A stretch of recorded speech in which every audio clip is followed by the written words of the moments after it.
It's The World This Week, 7 days, 4 Paris-based correspondents, 1 hour. We're in the company of Christopher Dickey, foreign editor of the Daily Beast. How are you, sir? I'm fine. It's great to be here. Great to have you. Great to have as well Julie Owono of Internet Without Borders. Hello. Nice to see you. Nice to see you as well Patrick Smith of the Africa Report. Greetings, François. What's your next cover? Next cover is all about who runs Nigeria. It's like a sort of attempt. Isn't I don't know it if you remember a Muhammadu book. Buhari? Well, no, it's a few others apparently. Some rather rich guys who own big oil companies as well. So you've got to read it to find out the real truth. All right. Also, to find out the real truth, we're in the company of France 24's very own Douglas Herbert. Nice to see you again. The World This Week, where you can join the conversation, and you have on Facebook and Twitter our hashtag World This Week. Feeding our news cycle this week, the 11.5 million documents leaked in the Panama Papers. By Tuesday, the Prime Minister of Iceland had resigned. By Friday, there was a feeding frenzy across the channel. Cameron finally admits, the headline in The Guardian, one of the papers that broke the story, for conservative broadsheet, The Daily Telegraph. Yes, I did have money offshore, while left-leaning tabloid The Daily Mirror, more blunt, what with the British Prime Minister all week revising the tale of his late father's offshore trust. I have no shares, no offshore trusts, no offshore funds, nothing like that. Samantha and I had a joint account and we owned 5,000 units in Blairmore Investment Trust, which we sold in January 2010. That was worth something like £30,000. Patrick Smith. Yeah. Should he go? Yeah, I mean, he's definitely politically guilty in the court of those who deem the way he's handled it to be a complete mess. The attempt to sort of let little bits of truth out in pieces just doesn't work in these sort of cases. If he'd made a full admission on the day when the story broke and said, yeah, I did, and we sold up and it was like this, we sold up in 2010, I paid tax and all the rest of it, fine.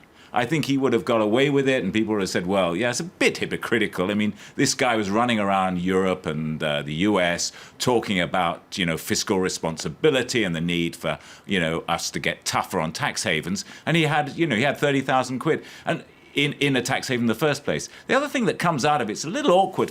He refers to the sum of £30,000 as it's a mere bagatelle for the average wage earner in Britain. Unfortunately, under his government, £30,000 is about the sum of your annual income. Certainly north of Watford, that dividing line between north and south, the prosperous south and the not so prosperous north in Britain. So that's doubly unfortunate, and it does reinforce his appearance as someone who's completely out of touch with popular sentiment. So I think it's going to do him an awful lot of harm. And perhaps if the Labour Party had a more bulldog-like leader, they would have really led the charge on this and made things very difficult for him. I'm not so certain they're going to be able to do that, though. And that's an important question because you're right in saying he's perhaps politically guilty. He's not legally guilty of doing anything wrong. Earlier this week, the Financial Times unearthing a 2013 letter Cameron wrote to the then head of the European Commission, Herman Van Rompuy, in which he called for a crackdown on corporate tax dodgers, but in which he states, it is clearly important. We recognize the important differences between companies and trusts. Such as his father's trust. I mean, the other side to this, François, is that the City of London itself has developed quite a mean reputation as one of the world's centres for flight capital and, shall we say, laundromats of money from all sorts of uncertain origins. So the British government has no interest really in cracking down on the mechanism that's bringing all this capital into London, into London, the City of London particularly. All right, I'm going to misquote Patrick Smith there. He's saying the opposition is spineless on this. Well, I mean, Jeremy Corbyn, he came out with the statement, right, basically, pointing up what a lot of people have been saying is really the bombshell of the Panama Papers, that, when it comes to taxes, the wealthy somehow have access to ways of avoiding it, and it's the little people who end up having to pay. That's the main difference. There's sort of like two systems here when it comes to taxes. And this is essentially the point that Jeremy Corbyn made. You know, you have one set of tax rules for the wealthy elite, and then you have another one for what he called the little people. And that's sort of a phrase that's been popping up again and again in all the reports, not just with David Cameron. You know, the sense of little people being the ones sort of on the receiving end of all the bad stuff that happens as a result. You know, what's interesting about this is you could say, and those who would, you know, support David Cameron say, yeah, it looks really bad. His advisors were awful. The spin was bad. They could have handled it a lot better. It's awful handling of the whole thing. Technically, he did nothing illegal, right? And his statement itself was that he sold up before he became prime minister because he knew that it was going to look like it was really bad. He knew it was going to look like a conflict of interest. He knew that he wanted to make tax avoidance, you know, one of the sort of linchpins of his prime ministership. But how about that 2013 letter? You know, and the hit hard on corporations, but not on trust. 2013 was the year that I was in covering the G8 summit in Lough Erne in Northern Ireland, and the whole theme of that summit was tackling tax avoidance.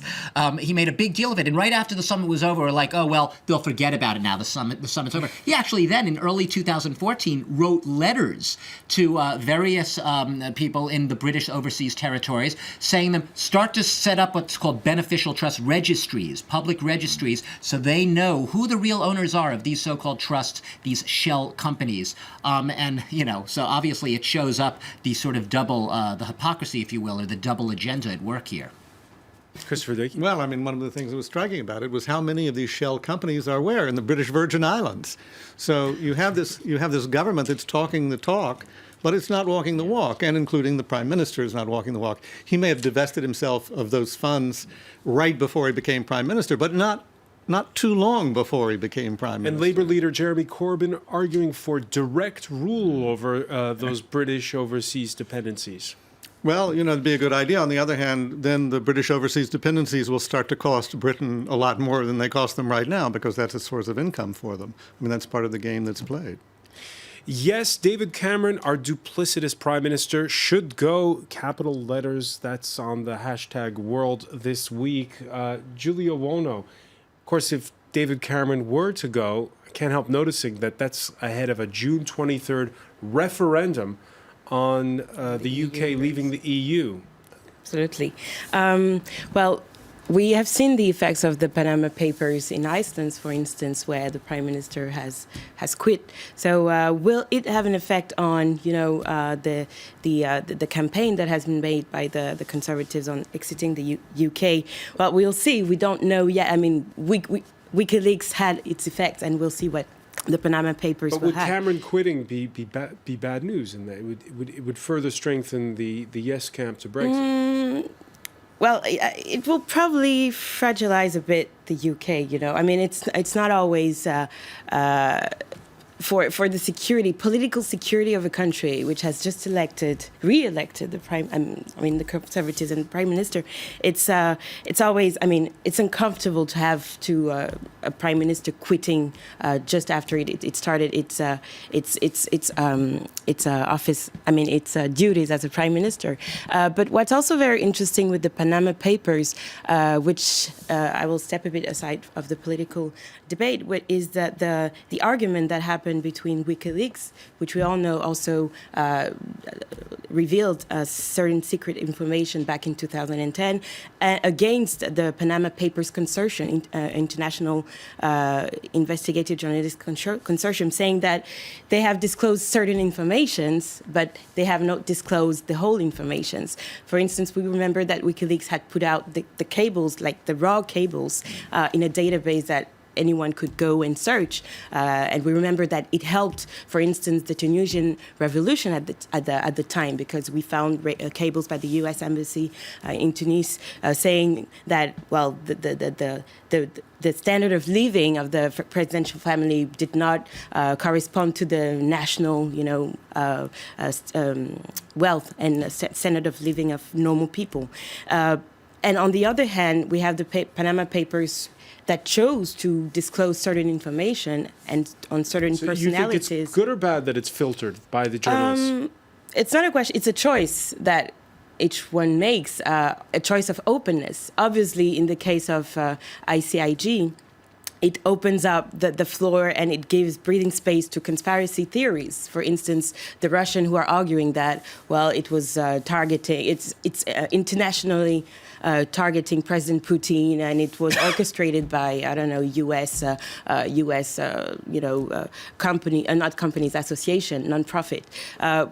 Well, I don't know whether it's good or bad, but one thing is certain is that obviously it will give the floor to certain conspiracy theories. By the way, this brings up, this whole sort of, is it selective reporting? Are they selectively sifting through the papers and the sexiest, most sensational stories being put out? I mean, a lot of that was the Russian argument too. Why was Putin's photo there if his name wasn't mentioned? But also people asking why so few Americans, they say, are on so few Americans. We could get to that later, right? Because you could set up shell companies right there in the U.S. You don't have to go anywhere else, right? You could Nevada, Delaware. They don't need Panama.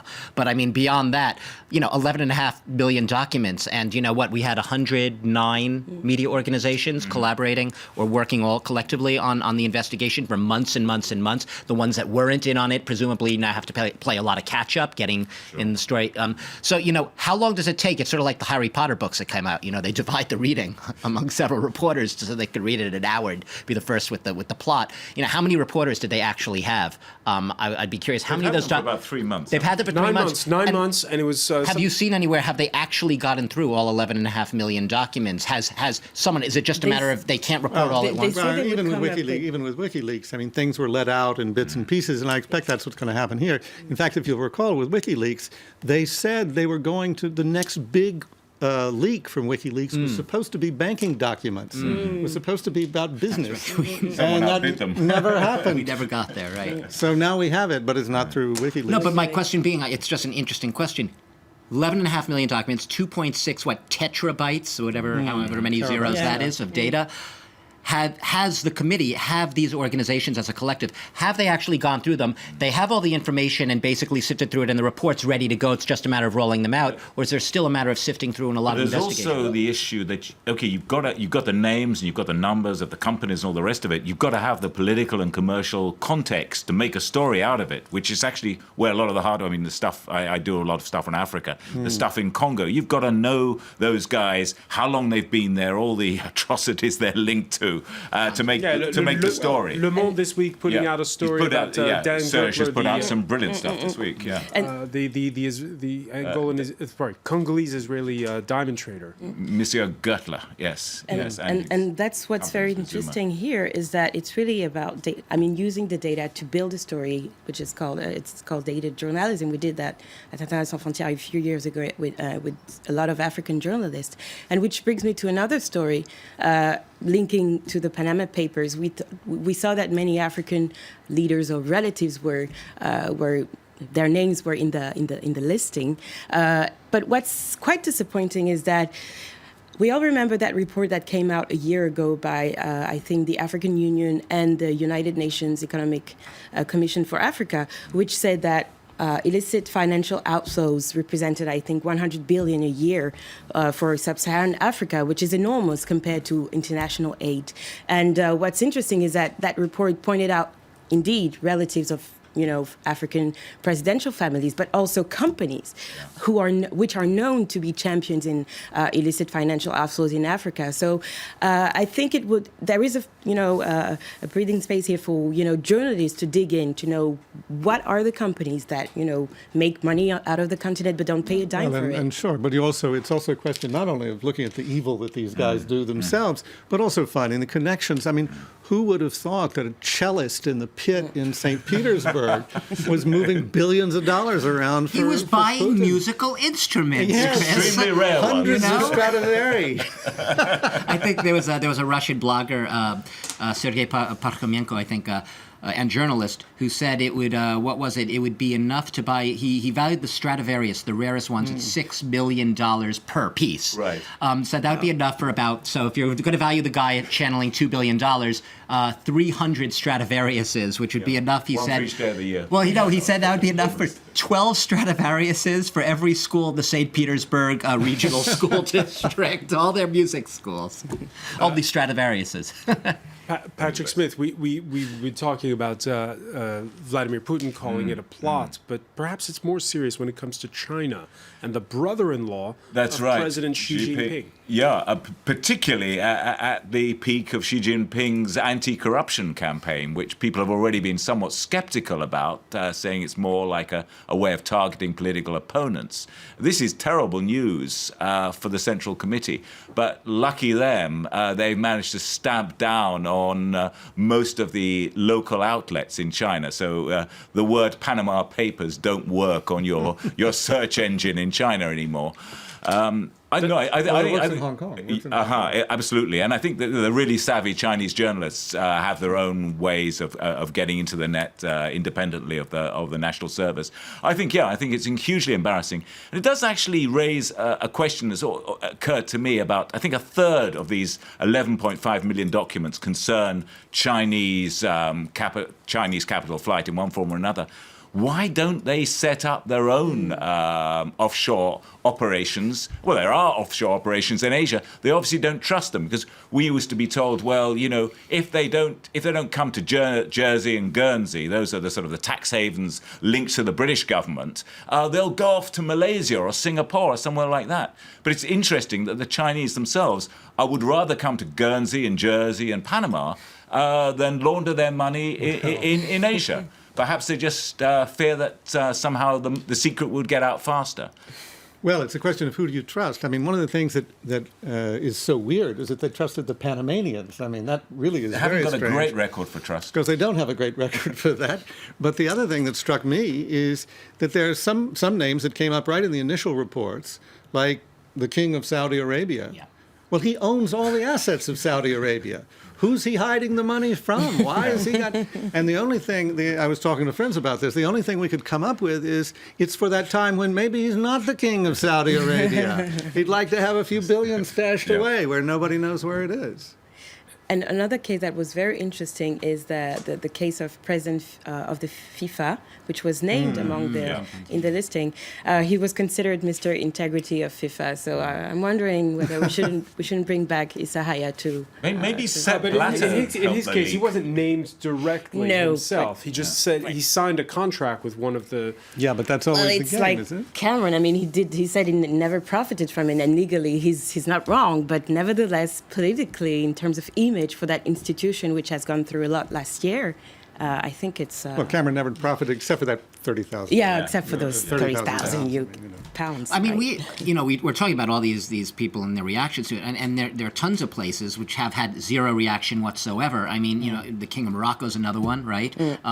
His personal secretary or whatever. The king himself is not, I don't believe, in the list, but personal secretary there. I think there are only a couple of real blogs or whatever online publications in Morocco which have even mentioned it in connection with the. There's a reason for that. No, obviously, but what I'm saying is there has been. The range of reaction has been almost as interesting as the leaks themselves at times, from the hostility to seeing the Russia case of seeing plots and CIA. Well, I thought African journalists, I mean, Morocco's a case apart, but I think African journalists did a fairly good job on it. I mean, the day it happened, the day it broke on the Monday, Premium Times, a big website in Nigeria, was straight at it, President of the Senate. The Congolese journalists were at it pretty fast.